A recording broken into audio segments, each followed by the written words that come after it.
The Colombian drug trade is a meat grinder. If you find yourself climbing the rungs of a cartel hierarchy, you aren't looking for a retirement plan.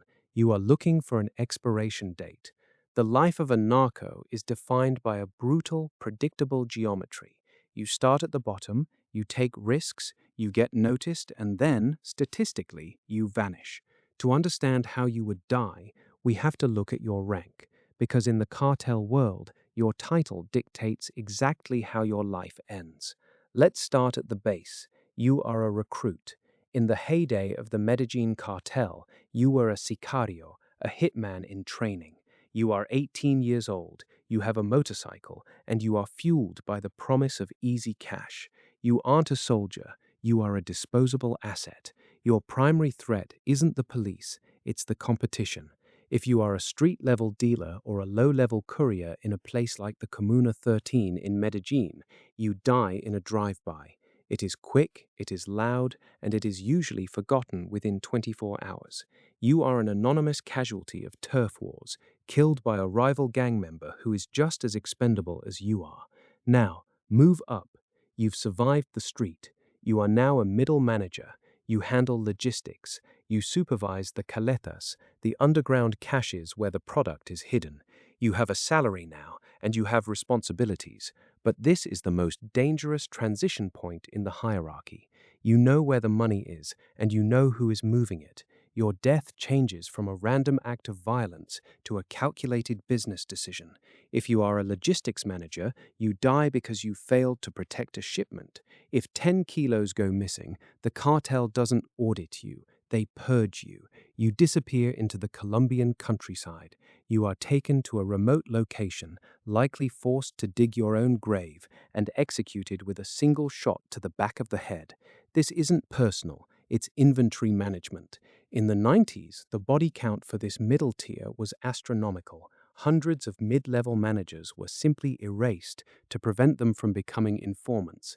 But let's say you are smart, you are ruthless, you climb into the inner circle. You are a lugarteniente, a lieutenant. You sit at the right hand of a boss like Pablo Escobar or a leader of the Cali cartel. You have power, you have influence, you command hundreds of men. But at this level, you aren't dying from a street fight or a missing shipment. You are dying from the pressure of the state. When you reach the top, the Colombian military, often backed by the United States DEA and the search bloc, is coming for you. In 1993, Pablo Escobar's inner circle was systematically picked off. They didn't die in business meetings, they died on rooftops. If you are a top-tier lieutenant, your end is a high-speed chase or a tactical raid. You die in a hail of gunfire, surrounded by special forces, your body sprawled on a shingled roof while the world watches on the evening news. You become a trophy. Your death is used to signal a victory for the government. However, there is a third way to die in the inner circle, and it is far more psychological. You get the call. You are invited to a meeting with the boss. You know the history. You know that Gilberto Rodriguez Orejuela of the Cali cartel didn't like loose ends. You know that betrayal is the only currency that matters in a betrayal-based economy. You walk into that house, you see the armed men standing just a little too close, and you realize that you have become a liability. Maybe you were talking to the Americans. Maybe you were skimming from the top. Or maybe the boss just needs a scapegoat to offer to the government to keep the heat off his own back. In this scenario, you die by internal execution. It is intimate, it is silent, and it is the ultimate betrayal. Your own brothers in arms become your executioners. Finally, consider the ultimate death. You are the boss. You have the private armies, the planes, the politicians in your pocket. You think you are untouchable, but the higher you go, the more you have to lose. The bosses of the Colombian cartels rarely die of old age. If they don't die in a shootout, they die in a prison cell. But even prison isn't the end. Look at the history of extradition. For a cartel boss, extradition to the United States is a fate worse than death.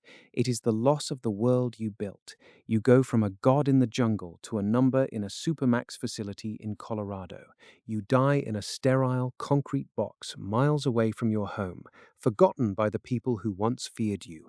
Your legacy evaporates. Your money is seized. Your name becomes a cautionary tale in a textbook, not a title of honor in your home village. So, how do you die? If you are a grunt, you die for a street corner. If you are a manager, you die for a lost shipment. If you are a lieutenant, you die for a government press release. And if you are the boss, you die for your own hubris. The Colombian cartel hierarchy is a structure built on the assumption that everyone is replaceable. The moment you stop generating profit or start generating too much attention, the structure consumes you. You are not a person to the cartel. You are a variable in a mathematical equation of violence. The tragedy isn't that these men die. The tragedy is that they spent their entire lives building a system that was designed from the very first day to kill them. You spend your life trying to climb to the top, only to realize that the view from the summit is just a better look at your own grave. In a world where your value is measured in kilos and cash, what is the life of one man worth? The answer is always the same.